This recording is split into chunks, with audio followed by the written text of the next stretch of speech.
We were supposed to went in at 8 o'clock. It started at 6:30 and we were supposed to went in at 8 o'clock. And we stood on that ship and watched that.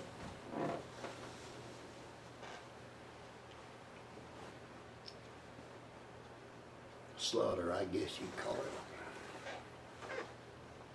it. And I mean, well, I think those machine guns spit out about 1,000 bullets a minute, don't they? Is that pretty close? And there was a bunch of them up on that ridge, and the harbor is kind of in a semicircle, and they had guns set up on that side and on that side, and those guys down there didn't have a chance. And I think it was about noon or a little after they finally told us we wasn't going to get in there that day. And our lieutenant had already went in to find a place for us to set up, because we were supposed to have been in there that night.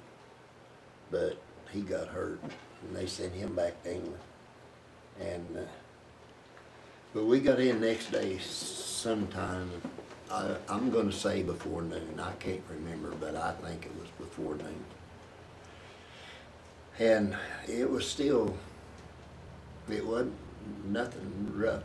Was that those guys had it, but it was still pretty rough. It still, there was a lot of shelling and a lot of sniping, a lot of machine gunning going on. And our Rhino ferry was kind of in bad shape. It'd been shot. You know, they got ballast tanks on them, and it had took on water, and it's pretty lopsided.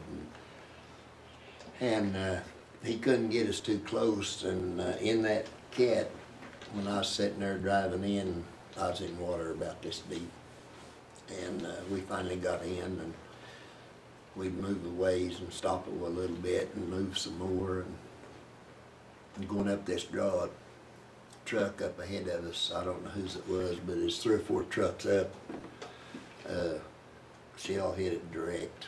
I mean, there wasn't a whole lot left of it when we went by, but we had to wait till the engineers got there with their mine detectors to clear us a road around it where we could get on up there.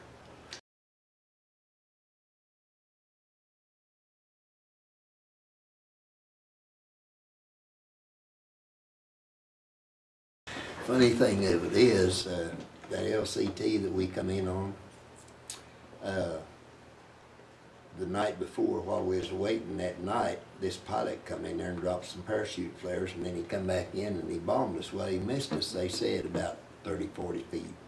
He got pretty close, because he really rocked that ship. I mean, he really rocked it. Shrapnel, you could hear it hitting everywhere. So we got in there, and that night, why, we started knocking down planes, and we knocked him down, the one that had bombed us. And our ship picked him up. And I know that to be a true statement, because the captain of that ship come in the next day and talked to our captain, and then they had a little deal there, and they told us about it. And took him prisoner and took him back to England. Pretty neat.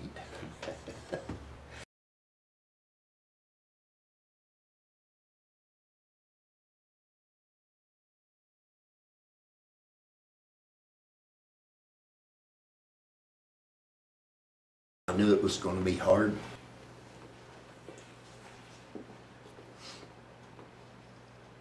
And I made up my mind that I wasn't going to let it get to me. And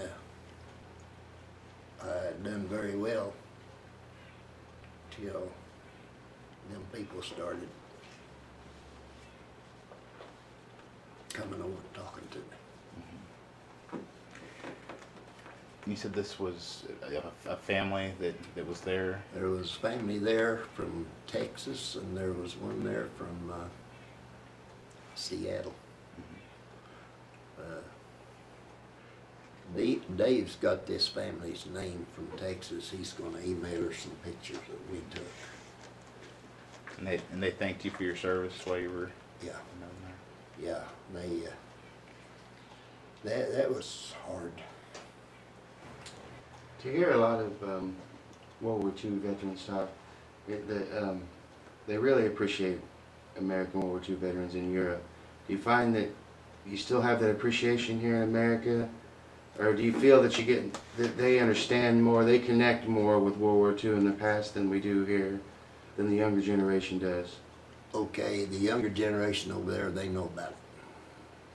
I was talking to this little 12-year-old girl, and she knew about it. She knew all about it. They were occupied over there for several years, and when the Americans come in, it was a blessing, and they're not going to forget it. I mean, we saved their lunch. So the battles was all over there. A lot of civilians, their civilians got killed, even by us. A lot of them, but they don't hold that against us. The American people has never had any adverse conditions. I know that sounds terrible, but those people over there, only thing they had or could have was what they eat. And they growed and took care of what they eat. All the men from about 14 years old on up until you so old you couldn't do anything, Germany took back to Germany and used as slave labor. And that was the same way in Belgium and all.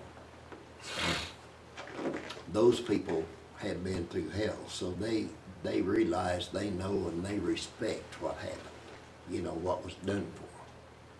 Because when we went in, we started feeding them.